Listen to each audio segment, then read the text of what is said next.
Neste ano, o STF deve julgar o recurso da defesa do ex-presidente Jair Bolsonaro contra a decisão que o tornou inelegível.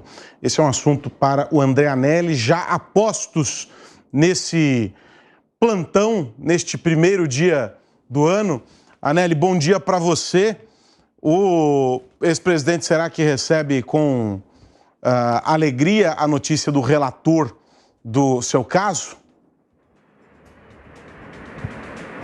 Fácil responder essa, hein, Aros? De jeito nenhum, né? Muito boa tarde para você, feliz ano novo para você, para os comentaristas e para todos os amigos aqui do 3 em 1 da Jovem Pan. Olha só, o ex-presidente Jair Bolsonaro, então, vai ter como relator do recurso dele, que questiona a inelegibilidade por 8 anos, o ex-ministro Cristiano Zanin, aliás, o atual ministro do Supremo Tribunal Federal, Cristiano Zanin. Esse sorteio que definiu Zanin como relator do recurso de Jair Bolsonaro não teve os ministros Alexandre de Moraes, Carmen Lúcia e Nunes Marques como concorrentes à relatoria. Isso porque eles fazem parte também do Tribunal Superior Eleitoral, o TSE, e já se manifestaram no plenário da Corte em junho do ano passado.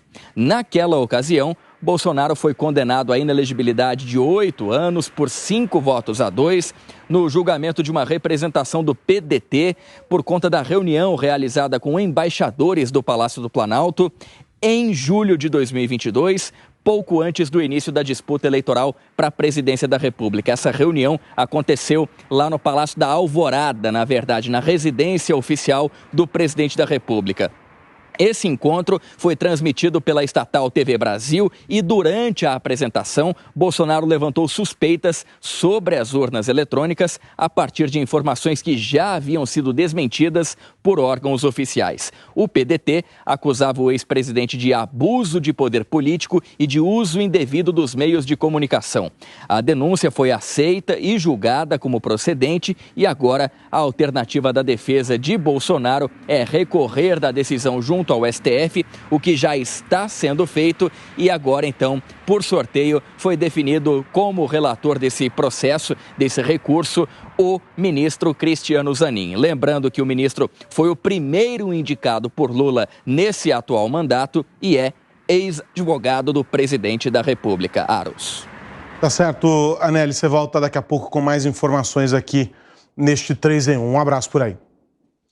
Olha, independentemente do relator, vamos excluir a figura, a persona Zanin dessa história. Depois a gente avalia ele, mas haveria algum tipo de possibilidade do Bolsonaro reverter a decisão do TSE na tua avaliação, olha, Vilela, independentemente de quem fosse o relator do caso?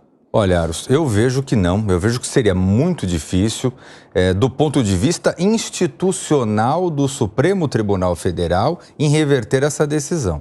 Do ponto de vista jurídico, já coloquei aqui por diversas vezes, eu não vejo motivação suficiente para tornar uma pessoa inelegível o objeto específico dessa ação. Eu procuro, especialmente quando se trata de figuras de muito destaque, figuras polêmicas como Bolsonaro, como Lula ou outros, né? Ou Trump, que estávamos falando esses dias dos Estados Unidos, embora dentro de uma lógica jurídica totalmente diferente, enfim. Mas eu procuro deixar registrado que é importante a gente analisar especificamente do que trata o objeto da ação em questão. E nesse caso de Jair Bolsonaro, o que nós temos a analisar é o fato daquele evento dos embaixadores que foi transmitido pela TV Brasil, onde ele fez considerações negativas ao uso da urna eletrônica e tudo mais e tal.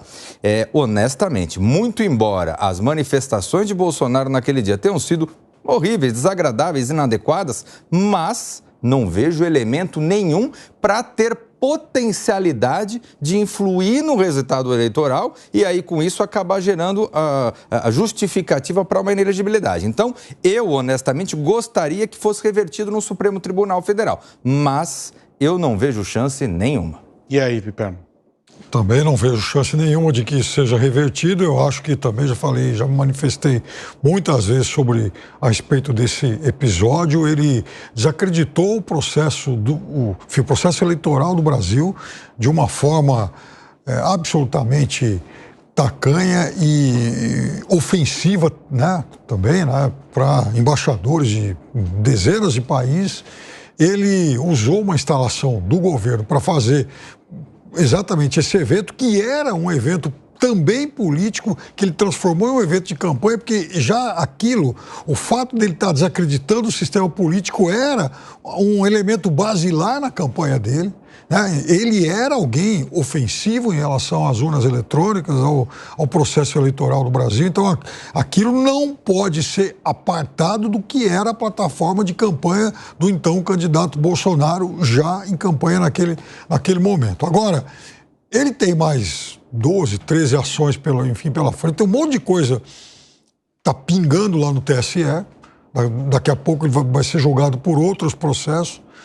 Agora, depois disso, ele, nessa manobra continuada de desacreditar o processo eleitoral, ele ainda cometeu o absurdo de levar um hacker criminoso no Palácio da Alvorada, receber esse hacker criminoso, né, supostamente para ouvi-lo, para saber se realmente havia alguma forma de, enfim, de se desacreditar mais ainda esse nosso sistema de votação. E não contente com isso, ainda fez com que a parte das Forças Armadas, que fazia parte lá da comissão eleitoral, recebesse esse hacker. Isso foi um absurdo.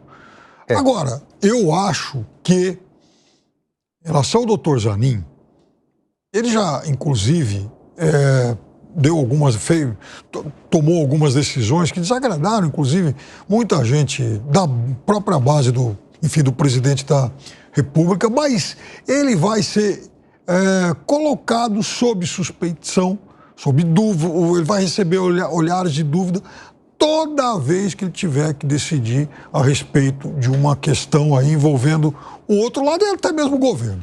E é por isso que eu disse, Aros, quando ele foi indicado, que a despeito da sólida formação dele, eu sou radicalmente contra, um presidente da República indicar para o Supremo alguém que tenha trabalhado para o seu governo.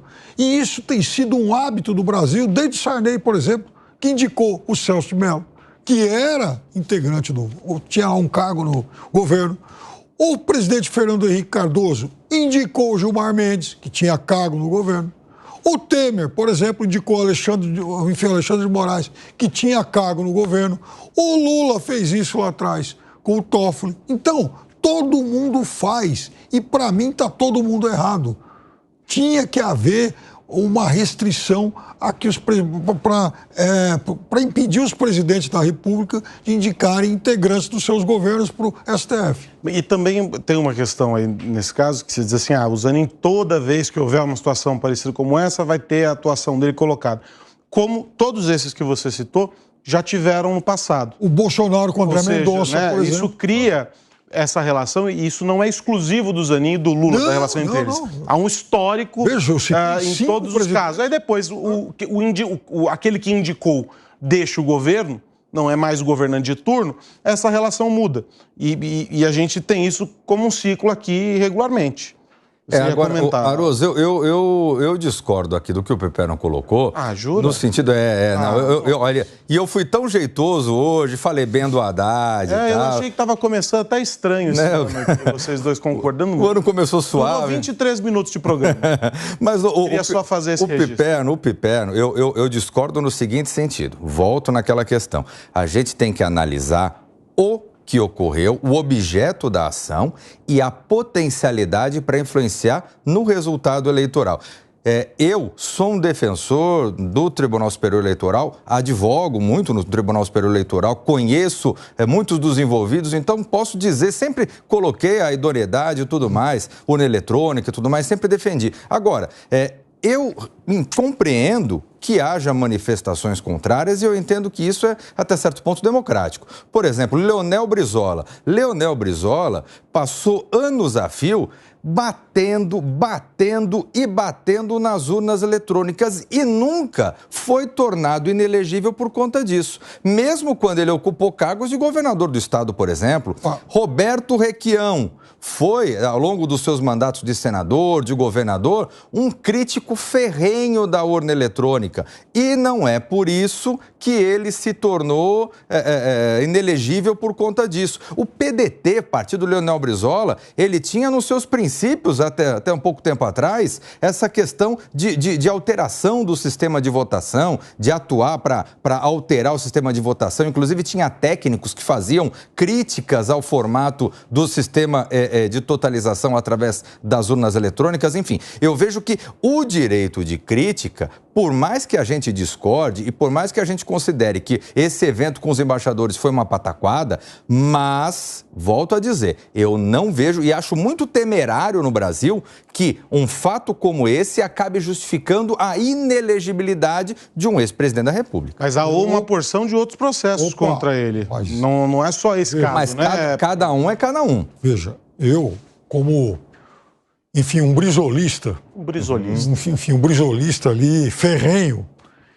Eu confesso para você que o governador Brizola, primeiro, talvez tenha, se existe um político, se existiu nesses últimos 40 anos, um político de primeiro time aqui no Brasil, que tivesse todo o direito de criticar sistema eleitoral no Brasil, esse político chamava-se Leonel Brizola, porque ele foi alvo de uma tentativa de fraude chamada escândalo Proconsult lá no Rio de Janeiro. Tentaram roubar, isso não é, para os mais jovens, isso não é uma acusação, isso foi constatado, então tentaram roubar a eleição dele de 82 no Rio de Janeiro, e o Brizola reclamou, chiou, e foi uma fraude desmontada naquele momento pelo Jornal do Brasil. Não fosse isso, o Brizola teria perdido uma eleição que ganhou no voto. Então, eu acho que entendo que qualquer político, qualquer brasileiro tem todo o direito de criticar o nosso sistema de votação, o nosso sistema eleitoral. Porém, ou então o presidente da República, ele não se limitou a criticar.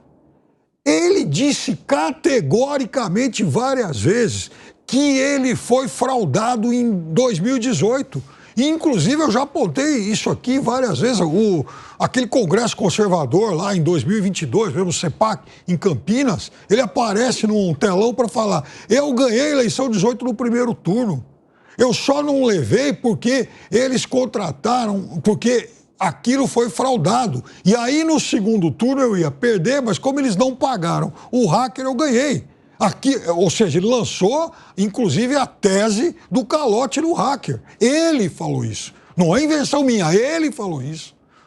Calote no hacker, tudo bem. Piperno, só fazer uma observação nesse sentido.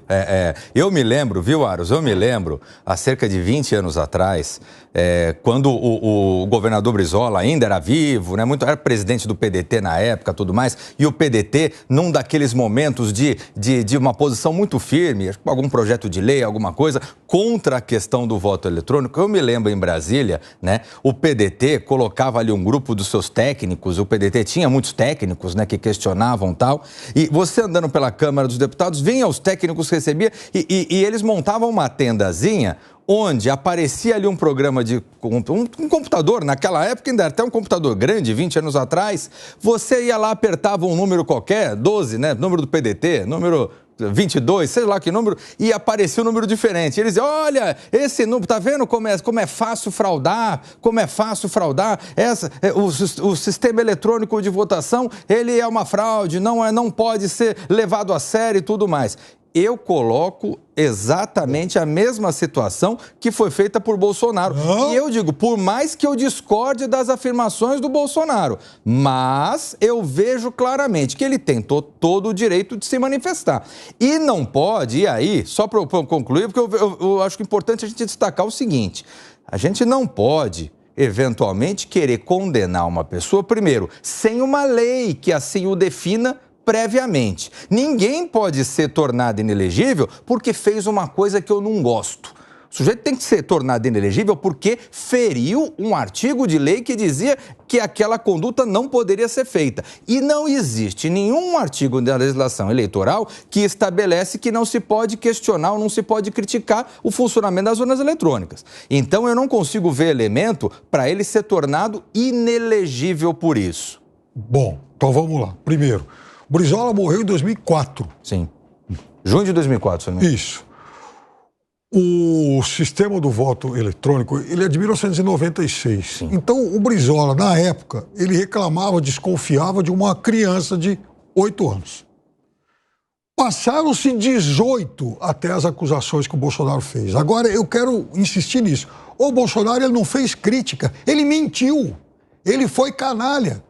Quando ele disse que ele foi fraudado, e aí ele convocou uma live, eu digo com toda tranquilidade que ele foi canalha, porque inclusive ele convocou uma live em 2021, quando aliás eu estava entrando aqui no 3 em 1, dizendo que naquele dia ele ia apresentar provas da fraude.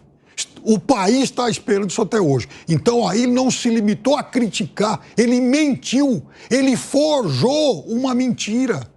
Então é muito diferente. E quando ele vai lá e fala que a eleição de 2018 foi fraudada, o país está esperando essas provas.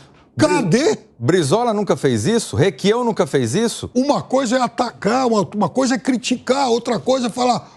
fraudaram a minha eleição, roubaram a minha eleição. Eu vou dizer uma coisa para você. O Brasil tem 5.500 municípios. Garanto para você, em mais da metade desses 5.500, quem perde a eleição culpa a urna eletrônica. O que eu já vi de história, o prefeito derrotado dizendo assim, olha, poxa, na urna ali onde vota a minha filha não apareceu voto, onde vota a minha esposa não apareceu voto. Esse tipo de conversa, mole, isso acontece e a gente tem que saber separar, Piperno, o que é a questão política, por mais que a gente discorde da questão política, do que é uma questão jurídica. E não existe legislação nenhuma que diga assim, não pode criticar o sistema de urna eletrônica. Mas ninguém está dizendo que não pode criticar. E por que ele vai ser condenado por isso? Porque ele não criticou, ele mentiu. A gente não está... Veja, não é uma questão de juízo de valor. Ele não falou o seguinte, o sistema é ruim, o sistema pode não estar imune a fraudes. Ele não disse isso. O que ele disse é o seguinte, roubaram a minha eleição. Como todo prefeito derrotado diz. Ele não é um prefeito derrotado, ele era o presidente em exercício. É chefe do executivo de qualquer forma. O Brizola era um governador do estado, o Requião era um senador, um governador do estado e outros tantos que já fizeram isso. O Brizola, quando foi governador de estado, ele teve, repito, uma tentativa de roubo eleitoral. Sofreu. Mas não era urna eletrônica ainda. Não era. E quando ele criticou a urna eletrônica, ele não era nada, ele nem tinha cargo.